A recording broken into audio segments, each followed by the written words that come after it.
Good morning. It is the first breakfast with Tiffany for this campaign year. For those of you who haven't joined one of these before, I think that we should get real people running for government who are actually accessible. So if you came to my house on a Saturday morning at 8 a.m., it's 8 a.m., this is what I'm going to look like. I will probably not have my glasses on. I was writing out some cards while I was waiting for this to start. So I'm getting old enough that readers make my eyes a little bit less stressed. Um, but if you were to come and visit me, you would find me in my pajamas with my hair in a knot, with my tea. And not that I normally have people at the house at 8 a.m., but we would have a conversation about politics. And that's what this is for. And I keep a chat going. We've had a few people come in. If you're here, and you want to ask questions, great. I'm not expecting a whole bunch of people because I'm running for an office that's a pretty approachable office this year. I'm running for the state house. There's about 8,000 constituents. I'm presuming that most of you at 8 a.m. are either still asleep, because you're reasonable people, or you might be outside. There's an awful lot of outdoor activities this time of year, though it's a little bit, looking out my window, it's a little damp and brisk this morning. I don't know that I would want to be wandering out before I'd had my tea. So I do answer questions if they're asked, but I usually have something that I want to talk about. And for a lot of folks, this may be the very first time you're meeting me. I get asked often why I'm running for a state house. So this is the first year I really could have run for state house. I've been asked that before, but I have children, and we have a citizen-led, part-time, underfunded legislature. So the state legislature pays about $1,000 a month, and because I have two children and they work not reasonable hours sometimes, the childcare that I would have needed to be able to do this job in the past is about $4,000 a month. So that there's a big gap there, and I don't know about you all, but I am not an independently wealthy person, and I can't afford to pay to do a job, even though I think it needs to be done, and it needs to be done well, and it needs to be done by people who care about it. And if you know about it, and I don't know about everything, but I am an attorney. If you know about the law or are willing to learn about the law, my expectation is not that everybody in the legislature knows everything about the law. My expectation is that we should have some people that know about the law. And there's not a whole lot of family law attorneys that get into the legislature, although I think Ken Fredette is running. We're colleagues. We work well together. We have cases together. So I think that if we're in the legislature together, he's going to very likely prevail in his case, or in his race, because he is running unopposed. So I do think that we could legislate really well together, because we're able to collaborate with clients that don't get along. And a lot of times people are sort of shocked at how collegial the family law community is in Maine. It doesn't mean you get worse outcomes. It just means that if we have an unpleasant job to do, we don't have to have a toxic work environment. We can go advocate for our client's best interests or the children's best interests. Those should align. Sometimes they don't. And then, later we can have a very pleasant conversation. We're not particularly toxic with each other. We're arguing legal merits, not trying to make each other feel bad about the job. So I couldn't really do this job before. It is something that I will continue to do while working full time. I can't survive on $1,000 a month. I have two strapping boys that eat like locusts. But I will have to sort of scale back during periods where the legislature is in session. And I wanted to talk about a little bit about what I want to change. So because I'm a lawyer, because I work in family law, probably the first places I'd start were places that I have a body of knowledge. And there's a lot of stuff in our state legislature that is off. And there's a lot of stuff in our judiciary that's off. Kind of a general broad thing. As an employer for the state, we're not great. We've been underpaying our employees, and it hasn't kept up with inflation. It makes it very difficult to retain clerks and make the courts and other parts of the government work well. That is something that comes with a cost, but that's the cost of employing people, is that you need to make sure that you're paying them fairly. I do think that there are some wage adjustments we need to make. because here's what you're seeing happen in the courts and with families by underpaying. A lot of courts are having a really hard time keeping staff. In some cases, it means courts aren't even able to be open as often as they might like, or they aren't able to have in-person court because they don't have the marshals necessary to protect the judges and run the courtrooms. So that is a problem. Another thing that you're seeing manifest from that is our DHHS is severely underpaid, and they do a very emotionally intense job. They're dealing with children who have been abused. And that is very emotionally draining. They're asked to put themselves in situations where if they had children, they could risk DHHS because, it's a time where they might be able to not have childcare. They need to go stay with a child that doesn't have an appropriate adult. That might leave them in a position where they don't know who to put their children with. We should have better support services for that. A lot of our DHHS workers are right out of college. A lot of our DHHS workers take this job thinking it's going to be an intense, kind of stressful job that they have to do for a few years or maybe even 10 years, see if they can get some of those student loans forgiven. And many of them don't last more than a few months. It is a hard job that requires emotional resilience. And because of a lot of this turnover, I've seen cases where children are in a position where they are very likely abused, and we are unable to get the appropriate protections for children. And there's a problem with children in court. So a lot of times police will say, oh yeah, go take out a protection from abuse order. That's great. That gives you protection for a couple weeks. But the problem is then you go to court, and who's your witness? If your witness is the child, how do you get a 3-year-old or a 4-year-old or a 5-year-old to testify? I mean, they may tell you about the abuse, and they may also tell you about dragons. So you need forensic interviewers. You need DHHS staff to be able to testify on behalf of children as to what they've witnessed. And right now we don't have the continuity of staff that those people are available to go to hearings. And obviously sending children into a hearing to protect themselves from abuse is not a place that we want to be. I'm presuming most of us want to protect our next generation of children, even if we don't have children, because those are the people who are going to be taking care of us as we age. And we want to have people who aren't traumatized and who have been protected from abuse and who have been raised in kind, loving homes, to be able to be our next generation of leaders and folks who run our world. So that is a huge consequence of underpaying. I also think we have a lot of government efficiencies where we might be able to pick up some of those resources. So something that would cost a little bit upfront, but probably save us a ton. We have an e-filing system that courts are very slowly moving to. And there is not a module in the e-filing system that where there's scheduling. So all attorneys have what's called a bar number that identifies us. That's the number where if you put us in the court system, you can look us up. You can go online by our bar number. My bar number is 5244.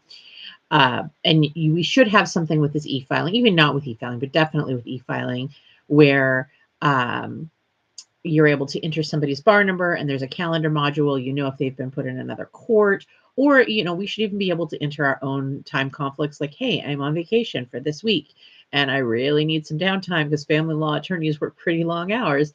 So please don't schedule me during this period so I can have some time with my family. Or I have a dental appointment that I can't easily reschedule. We should be able to put in those. I have a personal appointment with a client. I have a private mediation. We're not going to get rid of all the conflicts by using some sort of calendaring system. But right now we don't have any calendaring system. So often I will get 2, 3, sometimes 4 notices, and even in the same courts, because the different clerks for different dockets don't necessarily talk to each other and run a calendar that acknowledges where each attorney is. And even if we just had some sort of calendaring module, which would cost some money at the beginning to put in, but something that will pop up to say, hey, this attorney is already scheduled in this place. Are you sure you want to schedule on this date and time? Or something that automatically either reissue dates or send an email to the attorneys in a case that says, hey, we need to schedule something on this date. Is this a bigger priority case, or does this case have something more urgent that needs to be listened to?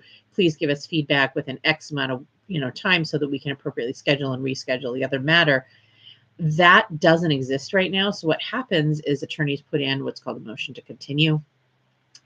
And I am sure, waste, if not the high tens of thousands, hundreds of thousands of dollars every year in labor between attorneys and clerks for something that, if we put a preventative measure at the beginning, wouldn't take care of it entirely. It's not going to take care of, oh my gosh, a family member got sick, or, oh my gosh, there's this emergency that needs to be taken care of, but it should take care of most scheduling conflicts. It would save our clerks so much time, so much energy. It would save people who have hired attorneys so much time and energy, so much less they have to pay us to tell the court, hey, we've got a conflict.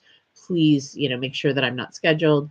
So there's things like that the legislature that can do that might cost a little bit up front, but could really take a lot of resources and free those up to be able to pay people better, to be able to have people have a less stressful job. Things like that are really important. A few more people have come on. If you have questions, feel free to drop them in the chat. I'm just sort of talking about my general philosophies and what I am wanting to do sort of right off in the legislature. It's certainly not going to be the entirety of what I want to do, but it would be the things that I know are problems that I know need to get solved. And I would hope that I can write some legislation that is able to resolve these issues. Another thing that comes up, not just with court, but with administrative agencies, is, in 2019, you could get a used car for $1,000, $2,000. I mean, not that that's not a lot of money to most people, but it's reasonable. Now, a used car that works, that isn't going to have mechanical issues in the next month, you're looking at $10,000, $15,000 for a used car. There was a very quick jump in the used car market. Gas is also really expensive. Our time is expensive. Our time has value. And when the pandemic hit, the courts all made it so we could appear by phone, by Zoom, and have that ability to be able to conduct court where people have options of how to get there. I think our courts should be sending out scheduling notices that are like, hey, here is your court date and your time and where to appear. And you can appear in person. Here's how you appear in person. Here's how you appear on phone. Here's how you appear by Zoom or some other video conferencing service. That is just an efficiency. The way the courts run, there is no reason why we would need to have every single person be in person for every single event. And the time courts start and stop are often very much when people are getting kids to school, getting kids on and off the bus.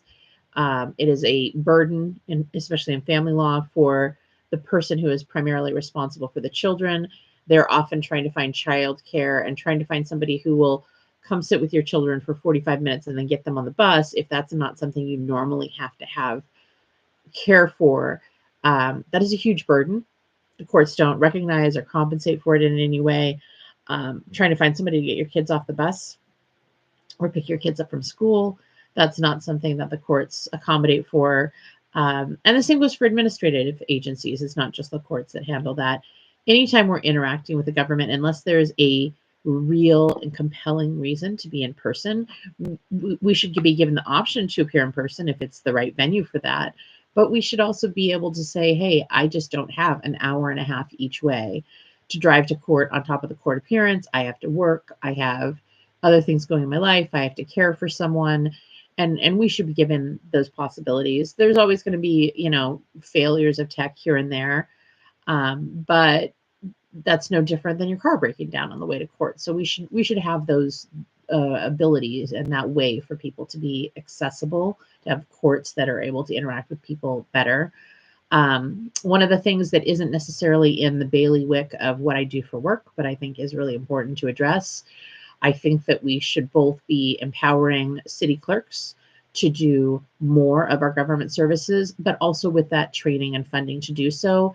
It shouldn't be a multi-hour quest for people to go get a ID for children or for the elderly or for a driver's license. We certainly have places where you can get that are regional, but from some of these locations, it's such a journey. I know that I'm an independent. There are some people who are very conservative. There are some people who are very liberal. I'm sort of a hodgepodge. I know the conservative side has really pushed, hey, we all need IDs. But if they're not accessible, I don't know how you can possibly make that demand on citizens. Hey, I know that you don't currently drive, your vision's too bad, you're elderly, but we want you to go on this side quest to go get a government ID and, find somebody who will take you and make them commit a half or whole day to this project. It presumes people just have resources that they may often not have. So I think there's an awful lot of efficiencies that we could be working on. There's certainly things that other folks are going to come to the table with and want me to evaluate. I'm happy to learn about it. And that's one of the things I always say is I don't really care if you know about the law going into this job, but you should be willing to learn. I'm certainly willing to learn about a lot of topical areas. If you are finding this later, which most of you will from the amount of viewers that I've had through this, if you're finding this later, if you're finding this because I sent you a card in the mail and you're like, who is this person who didn't send me a wonky political mailer, but sent me a card and said, look me up. I think we're just neighbors, and it's time for us to start having real conversations about what we want our government to do with our shared purchasing resources instead of screaming at each other and spending a ton of money on mailers that are awful, that nobody likes, that don't move anybody's opinion. They just clutter up our mailbox. Let's take some of those resources and pump them back into the community. Let's focus on rebuilding our communities and making our communities be healthy and sustainable, that we are able to afford to live in them and raise our children in them, that we have good schools. None of these things are mutually exclusive, but it has been very advantageous for the political parties to make it seem like they are. So I'm probably not going to be the person that you see screaming about banning a bunch of things. I know that one side's real excited about banning books right now. The other side maybe ban straws. I don't know. But what I really do want to do is I want to see us have a functional, working, reasonable government that we can interact with on citizens, as citizens. It's run by citizens in the state. What you can expect from me is I will always try to respond to emails from constituents. It might take me a few days just because I might need to research something. I have kids, I have life. But one of the biggest frustrations I've had is when I do call people trying to get changes in the legislature, I hear, oh, there's not an appetite for that right now, or, oh, that's really not what we're into. And if I'm calling the legislature, it's not because I have something petty or trivial. It's because there's a real problem. I'm seeing it impact most of my clients at any given point in time. I usually carry about 70 clients. So I'm not calling for just me. I'm calling for numerous clients and saying, hey, there's these problems that need to get fixed. And they don't get addressed. We have a lot of parts of our government that are run by pet projects, but deteriorating generally. And I would like to see us work on that. I haven't seen any questions. I will try to do a few more of these before we get to the election. We're down to our last couple weeks. I'm going to send out cards. I've gotten to most registered voters in the district. So if you are an active registered voter in Maine 73rd District, I have sent out cards to upwards of 82% of you right now, and at least 73% haven't come back. So you very well may have gotten these cards. If you haven't gotten a card, you're either in the last little chunk that I'm going to do my best to get to, or you might need to check on your voter registration. You may be missing a mailing address that works or a mailing address at all. So please check your voter registration.